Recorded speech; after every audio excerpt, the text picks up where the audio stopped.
तुम्हाला soybean chilli बनवण्यासाठी घरी खूप अवघड वाटते ना, तर मी आज तुम्हाला एकदम सोप्या पद्धतीने रेस्टॉरंट स्टाईल सोयाबीन चिलीची रेसिपी दाखवणार आहे. तर चला बघूया.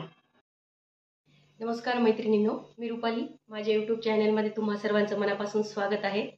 तर सध्या पावसाळ्याचे दिवस चालू आहेत. आपल्याला एकदम चमचमीत काहीतरी खाऊ वाटतं. तर आज मी तुम्हाला घरच्या घरी रेस्टॉरंट स्टाईल सोयाबीन चिलीची रेसिपी दाखवणार आहे आणि एकदम सोप्या पद्धतीने मी दाखवणार आहे एकदम. तर चला बघूया. हे मी सोयाबीन घेतलेले आहे मैत्रिणींनो, छोट्या 2 वाट्या घेतलेल्या आहेत. आता हे आपल्याला एका पातेल्यात घ्यायचे आहे आणि हे उकळून घ्यायचे आहे पाण्यात व्यवस्थित. आता 5 मिनिटं आपल्याला हे चांगलं उकळू द्यायचे पाण्यामध्ये. एकदम असे सॉफ्ट असे झाले का मग आपल्याला गॅस बंद करून घ्यायचा आहे. 5 मिनिटं झालेली आहे मैत्रिणींनो. आता आपण गॅस बंद करून घेऊया. आता हे आपण निथळून घेऊया. व्यवस्थित असे निथळून घ्यायचे चाळणमध्ये आणि थंड पाणी टाकायचं आपल्याला, म्हणजे आपले सोयाबीन पटकन गारून जातात. हे बघा, गार पाण्याने धुतले की लगेच गारून जातात आपले सोयाबीन. बघा असे एकदम सॉफ्ट झालेले आपले सोयाबीन. सोयाबीन मी एका बाउलमध्ये काढून घेतलेले आहे मैत्रिणींनो. आपल्याला जास्त पिळायचे नाही, ते असेच ठेवायचे. 1 चमचा मी आपल्या घरातलं लाल तिखट टाकत आहे. अर्धा चमचा मी हळद टाकत आहे. लसूण अद्रक पेस्ट टाकते थोडीशी. थोडंसं मीठ टाकायचं आहे. थोडीशी काळी मिरी पावडर टाकूया आपण. 4 चमचे मी कॉर्नफ्लॉवरचा वापर करत आहे. आपला आपला पोहे खायचा जो चमचा असतो त्याच्याने मी 4 चमचे मी कॉर्नफ्लॉवर घेतलेला आहे आणि 3 चमचे मी मैदा घेतलेला आहे. हे बघा, त्याच चमच्याने थोडा मी लाल कलर टाकत आहे. तुमच्याकडे असेल तर टाका, नसेल तर काही गरज वाटत नाही मला, पण त्याच्याने कलर छान येतो. आता हे सगळं मिक्स करून घ्यायचं आहे व्यवस्थित. जणू हे पीठ सगळं लागेल आपल्या यांना सोयाबीनना. व्यवस्थित मिक्स करून घ्यायचं आहे. जे आपण पिळलेले नाही, आपण बिलकुल पिळलेले नव्हते जास्त काही, त्याच्यामुळे काय होतं, ते पाण्याने आपले जे पीठ असतं ते व्यवस्थित असं लागतं प्रत्येक सोयाबीनला. त्याच्यामुळे आपल्याला शक्यतो पिळून घ्यायचे नाही जास्त. थोडेफार पिळले तर ठीक, पण जास्त नका पिळू. बघा सगळं मिक्स झालेलं आहे व्यवस्थित, आपलं सगळ्याला पीठ लागलेलं आहे. आता आपल्याला हे सोयाबीन तळण्यासाठी मी तेल ठेवून घेतलेलं आहे. तेल छान टाकू द्यायचं आहे आपल्याला. आता आपण एक सोयाबीन टाकून बघूया. हे बघा, छान एकदम तेल कडक झालं की मगच आपल्याला सोयाबीन सोडायचे सगळे, म्हणजे आपलं छान क्रिस्पी तळल्या जातं एकदम. आणि फुल गॅसवरच आपल्याला तळायचे आहे सोयाबीन.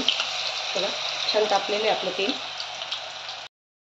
बघा मैत्रिणींनो, असं हलवत राहायचं आपल्याला, म्हणजे चारी बाजूने व्यवस्थित तळल्या जातात एकदम क्रिस्पी. असे क्रिस्पी तळल्या गेलेले मैत्रिणींनो सोयाबीन. आता मी काढून घेते ते. आता मी सगळे सोयाबीन तळून घेते मैत्रिणींनो. आपले सोयाबीन सगळे तळून झालेले आहे मस्तपैकी एकदम. आता आपण चिली बनवूया. मी कढाई घेतली मैत्रिणींनो. त्यात आपण जे तळायला तेल घेतलं होतं ते मी ह्या पळीने 2 पळ्या तेल घेतलेलं आहे. तेल आपल्याला थोडं जास्तच वापरावं लागतं चिलीसाठी. तेल छान तापलेलं आहे. लसूण अद्रक पेस्ट केली होती मी, ती टाकून घ्यायची आहे. 2 मोठे कांदे मी चिरून घेतलेले आहे. हे बघा या प्रकारे ते टाकून घ्यायचे आहे. आता कांदा छान फ्राय द्यायचा आहे आपल्याला. मोठा कांदा चिरून घेतलेला आहे आपण. असा मोठा छान कांदा चिरून घ्यायचा आहे. व्यवस्थित फ्राय होऊ द्यायचा आहे. कांदे छान फ्राय झालेले आहे. आता मी 2 मोठ्या शिमला मिरची घेतल्या होत्या, त्यावेळी आपल्याला अशा मोठ्या चिरून घ्यायच्या आहेत. त्या टाकलेल्या आहे मी, आणि त्या पण आपल्याला छान फ्राय करून घ्यायच्या आहे. पण आपली छान फ्राय झालेली आहे. 5 मिनिटं झालेली आहे. आता मी टोमॅटो टाकत आहे मोठा चिरून. टोमॅटो तुम्हाला आवडत असेल तर टाका, नाही टाकलं तरी चालेल. मी 1 टमाटा वापरलेला आहे मध्यम आकाराचा, तो बी व्यवस्थित आता फ्राय करून घ्यायचा आहे. बघा आपल्या भाज्या, कांदा वगैरे सगळं एकदम छान असं फ्राय झालेलं आहे. आता मी हा टोमॅटो सॉस घरी केलेला तो टाकत आहे. मी तुम्हाला याची रेसिपी पण टाकलेली आहे, तुम्ही माझ्या याच्यात जाऊन बघू शकता. 2 चमचे टोमॅटो सॉस घेतलेला मी. हा रेड चिली सॉस आहे, हा पण आपण 2 चमचे घेणार आहोत.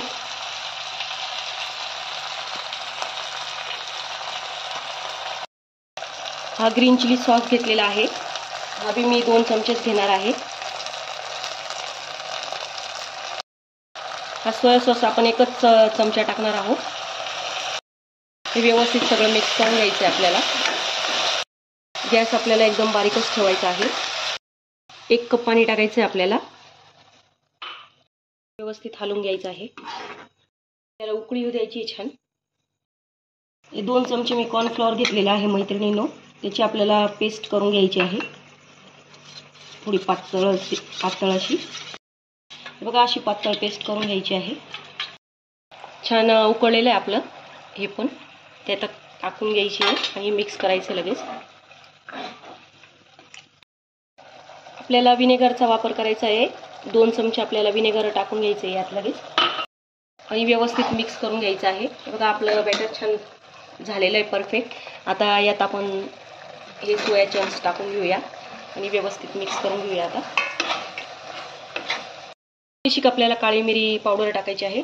ती ऑप्शनल आहे, तुम्हाला वाटली तर टाका, तुम्ही नाही टाकली तरी चालेल. आणि चवीनुसार मीठ टाकून घ्यायचं आहे. आपण सोया चंक्समध्ये पण मीठ वापरलं होतं, त्यामुळे इकडे आपल्याला थोडं कमीच मिठाचा वापर करायचा आहे आणि व्यवस्थित मिक्स करून घ्यायचं आहे. आता आपण किसलेला कोबी टाकून घेऊया आणि व्यवस्थित मिक्स करून घेऊया. आपली चिली एकदम रेडी झालेली मैत्रिणींनो. आता मी गॅस बंद करून घेते. तर परफेक्ट अशी आपली सोयाबीन चिली रेस्टॉरंट स्टाईल आपली तयार झालेली मैत्रिणींनो. तर नक्की ट्राय करा. एकदम अचूक प्रमाणात मी दाखवलेली आहे आणि एकदम सोप्या पद्धतीने दाखवलेली आहे. तर नक्की ट्राय करा या पद्धतीने. माझे व्हिडिओ आवडत असेल तर माझ्या चॅनलला सबस्क्राईब करा, लाईक्स करा, कमेंट करा आणि मला सपोर्ट करा. धन्यवाद.